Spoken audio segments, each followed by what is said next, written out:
This is your Neepawa Town Council Debrief for the February the 6th, 2024 meeting. The meeting largely focused on council reports from members without significant new business being introduced.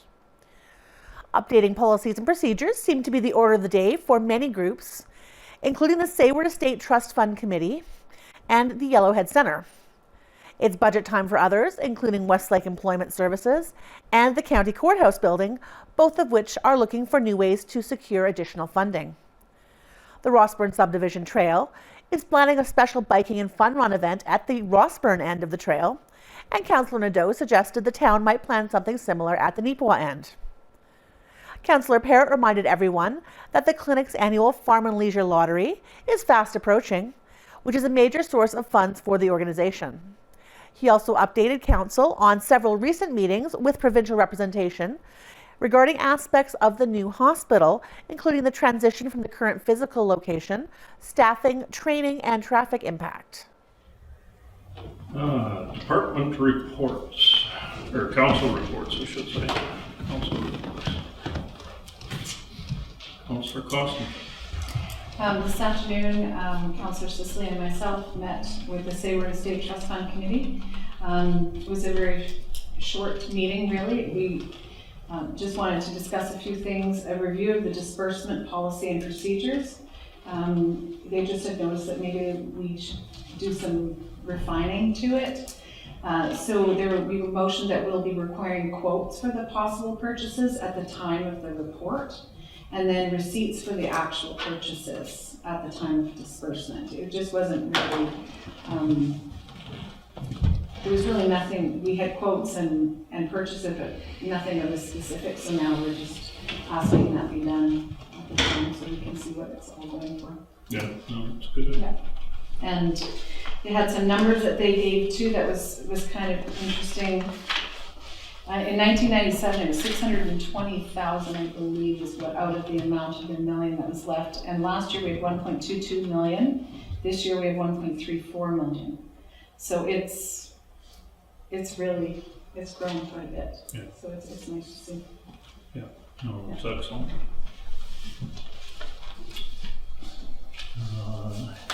Is there anything else, right? Okay, anyone else? Councillor Butler.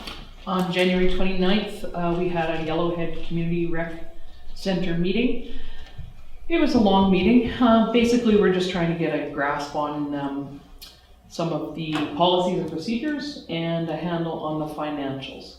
So there'll be, and gymnastics has a waiting list this year. Their attendance is so good that they've got lots more kids than usually have signed up. So there's things we're working out there, so there'll be more to report soon. Yeah. Great. Thank you. I think, did I see Councillor Nadeau? Yeah, it's been a long couple weeks, definitely, since our last meeting. One meeting that I just wanted to report on is Westlake Employment Services. We had our annual general meeting and our regular meeting, and we have good representation from all around our region, which is good. And we've been working away with the province to try to keep securing more funding. And we're actually meeting again tomorrow with the province just to ensure that they're thinking of us when the new budget comes around. So we also met with the Western Manitoba Regional Library. We had our AGM also. And then we had our regular meeting, and lots of the stuff we've been talking about is how our new group is functioning. And I say new, just meaning each of the partners from our region. We're becoming more fair across the board, where Brandon changed their rate, so we made some good progress and good steps, and we continue to add more programming in all our libraries around the region. I also, just on February 1st here, we had a Rossburn Subdivision Trail Association meeting, and we were talking about hosting an event at the other end of the trail towards Rossburn, where we're going to have a barbecue on June 1st, and anyone's welcome to go. And there's going to be an event where you bike from one of our trails to a finishing point, in order to enjoy the barbecue. And there's another point where we're going to be doing a running race where it's not a race per se, it's just, a run, a fun run. So it's a nice fun event to get people active on the trails. At the same time, if you see garbage, you clean it up, of course.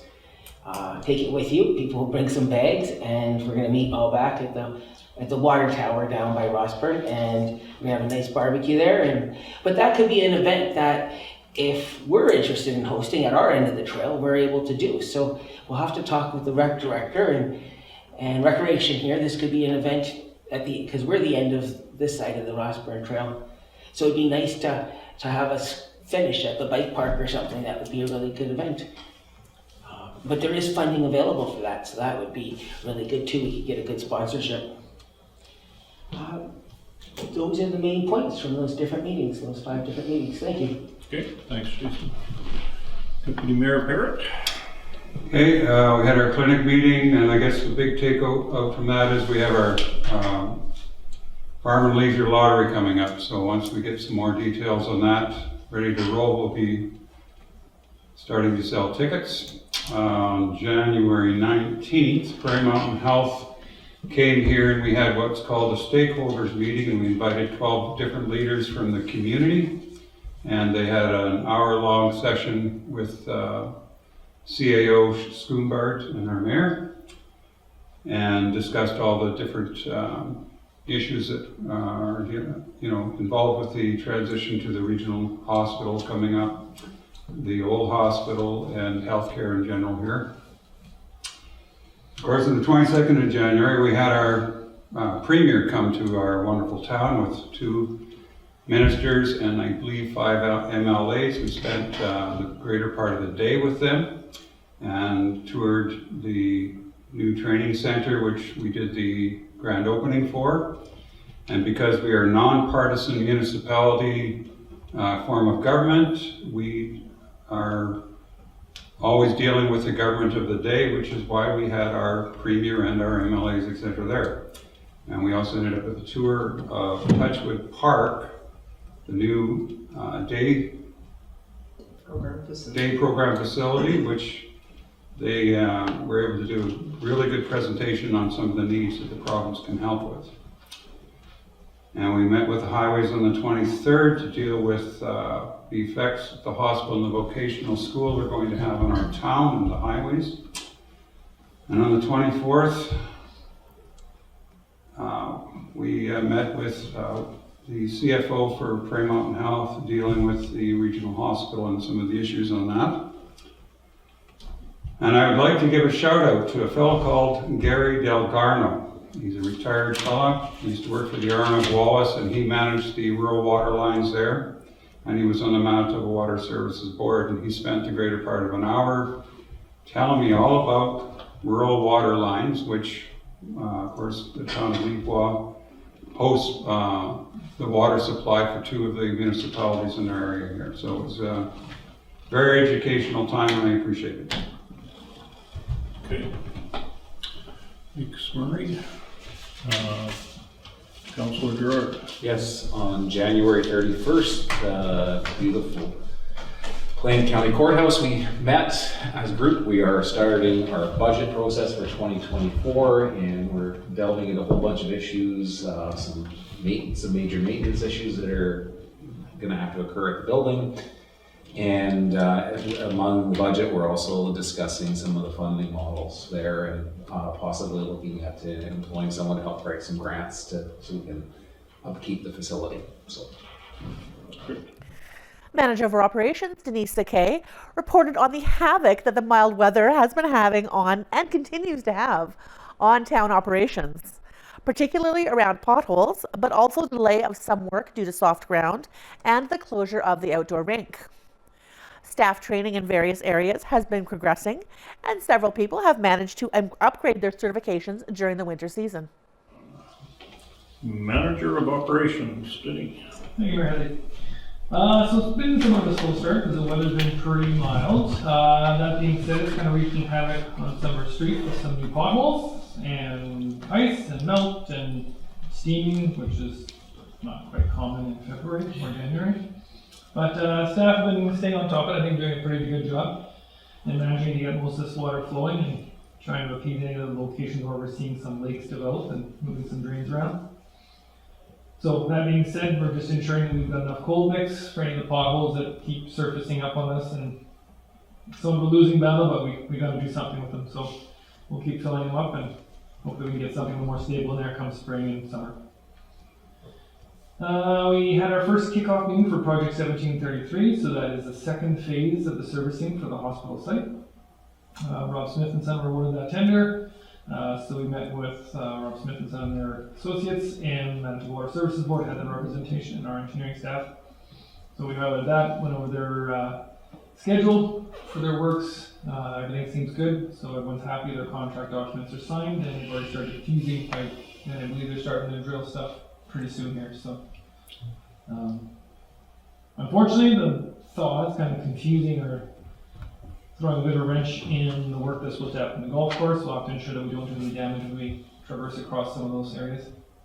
The intent was to do it when it's frozen, but we wouldn't have imagined thaw in January, February. Staff have been going through some training. We have some in training ongoing for a little bit, and it's progressing nicely. So, and we've had some updated certifications, so some staff have actually achieved some new licenses, so that's great. And again, with the warmer weather, unfortunately, the outdoor rink at the flats has been closed. Hopefully staff will have time to get that back in order once the temperature drops down again for us. It's like having a swimming pool. Mm-hmm. It's a splash park. Yeah, we'll end up opening the pickleball courts up the next day. Well, that's everything I've got. It's been pretty quiet. Assistant CAO Jody Baker, filling in for CAO Sinchishan, updated council on the offer received for one of the final lots on the Ellen Street development, which are, I guess, on phase 1 of the Ellen Street development, which council subsequently approved. There was no business arising from any correspondence at that meeting, and so council quickly went through their regular approval of the biweekly financials and their final comments. Jody, I guess we have you in a new spot while Colleen's away on a well-earned break. Correspondence, I understand, we don't have too much there. There is not. There is not. So finance, we'll move to finance. And you will have received the January accounts. So be it resolved that we approve the accounts for January 2024 totaling $2,185,287.42 as reviewed, representing checks 2024-00022 and 2024-00169, but excluding 2024-00070 and 2024-00071. Moved by Deputy Mayor Parrott, seconded by Councillor Kostenchuk. Any questions? All in favor? Opposed? Carried. And Councillor Gerard and myself will remove ourselves to contemplate.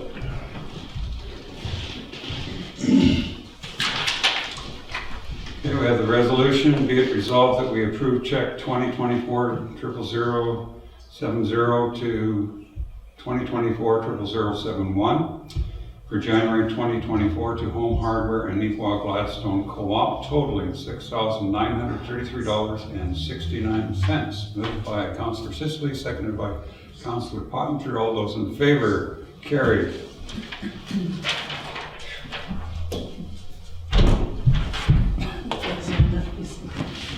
Right? Oh, yeah.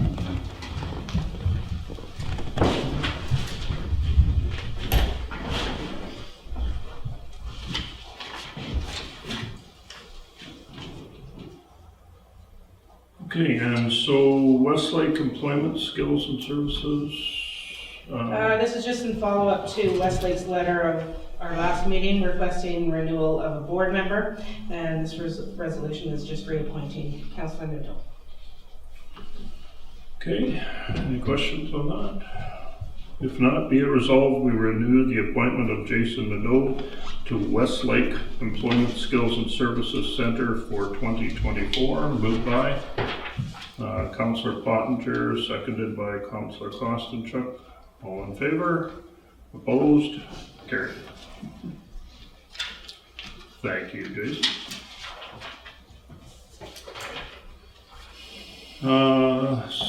Property for sale. Are you gonna defer this one to Marilyn to speak to?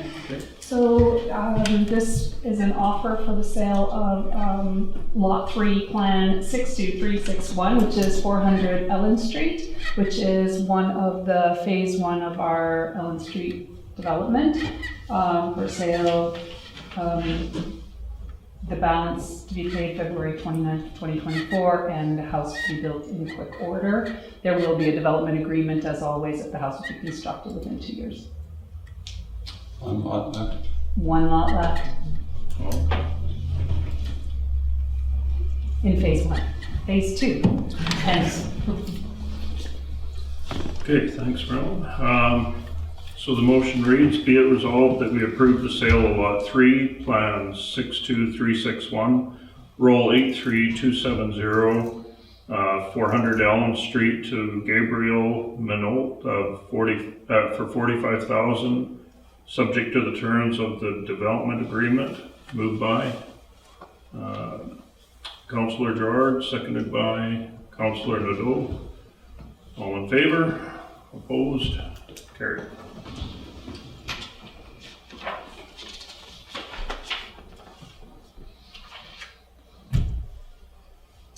Is it? And that's our meeting for this evening, so, oh, no, it isn't. Oh, excellent. Okay, I just wanted to report on a function that I attended on January 20th. I didn't put it in as an official council report because it's not officially one of areas that we report on, but on January the 20th, I attended the Neepawa Area Pride group as they had a come and go at that Saturday evening at the public library. And the group that is forming together, and they will be approaching council in the coming year and hoping to do some events within the community just to promote awareness of the group in the community and ensuring that Neepawa is a welcoming and a comfortable place for the members of that organization. So, and that was January the 20th. All right. Anyone else? Darn. All right. Well, apparently we will be moving into an in-camera session to discuss some other information. So thank you to our viewing public, and it's the start of February, a fairly quiet month for us so far, but trust me, there's a lot of planning going on within our department. So. If you have comments, questions, or topics that NACTV can reach out for more information on, please contact us. The number is 204-476-2639 or email at nactvnews@gmail.com. Thanks for joining me, and I hope to see you next time.